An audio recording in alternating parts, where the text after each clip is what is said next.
Salut, aujourd'hui j'ai une question. Est-ce que vous savez que vous jetez de l'argent par vos fenêtres? Mais pas n'importe quel argent, votre argent. On cherche souvent à faire des économies, à vouloir que les taxes diminuent, mais parfois en fait on a juste de l'argent devant nous, là, devant nos yeux, mais on ne le voit pas. Pourtant cet argent pourrait nous servir dans bien des situations, n'est-ce pas?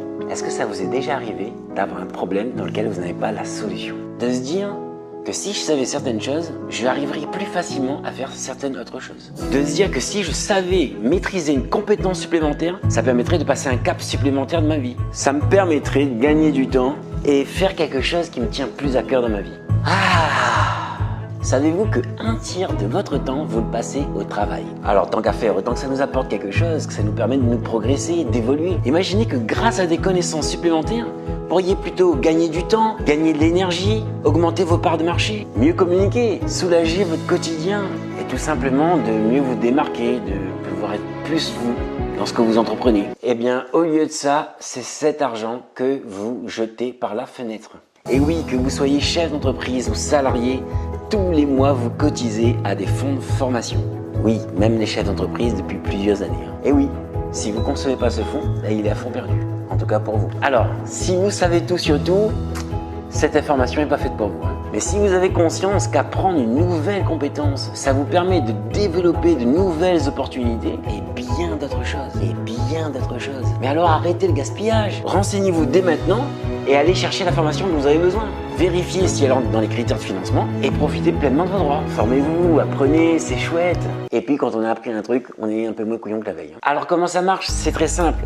Chaque personne, chaque chef d'entreprise ou salarié cotise tous les mois auprès d'un organisme collecteur.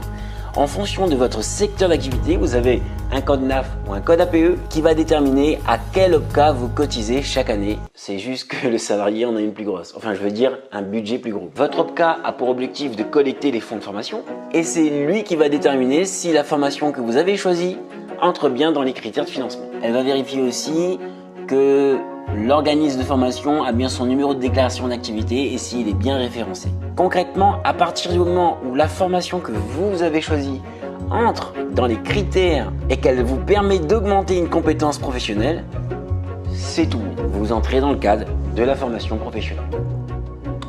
Juste, si vous êtes boulanger, vous ne pourrez pas faire une formation mécanique. Sauf si c'est une formation qui concerne une machine qui va vous permettre de faire que votre pain. Ou sauf si vous êtes salarié et que vous utilisez votre CIF. Congé individuel de formation. Enfin, le plus simple, c'est de m'envoyer vos questions et je verrai quel est le cadre qui vous va le mieux. Maintenant que vous savez que la formation dont vous avez besoin n'est plus une question de moyens, mais plutôt de quand. C'est quand je la fais. Comment je la fais? C'est quand? Ah punaise, mais c'est quand je la fais quoi? À titre indicatif, le CAS se réserve le droit d'accepter votre dossier. Ou pas. Si vous avez déjà le thème de votre formation et que vous savez avec qui vous allez la faire, mais foncez! Mais si vous ne savez pas encore, j'ai peut-être la formation qu'il vous faut et qui entre parfaitement dans les critères de financement. Peut-être que comme par hasard, vous n'êtes pas là par hasard. Aujourd'hui, on apprend beaucoup plus vite, on apprend beaucoup mieux, on intègre beaucoup plus facilement et on peut mettre en pratique beaucoup plus rapidement si on fait tout ça en s'amusant. La nature nous le montre, dans les terrains les plus hostiles, là où la loi de la jungle est la plus dure, même les lions apprennent en s'amusant. Notre cerveau fonctionne comme ça, c'est tant mieux. Alors allez chercher quelque chose qui vous plaît, allez chercher la formation qui vous plaît et amusez-vous. À très bientôt sur Développer ses facultés. Ciao, ciao.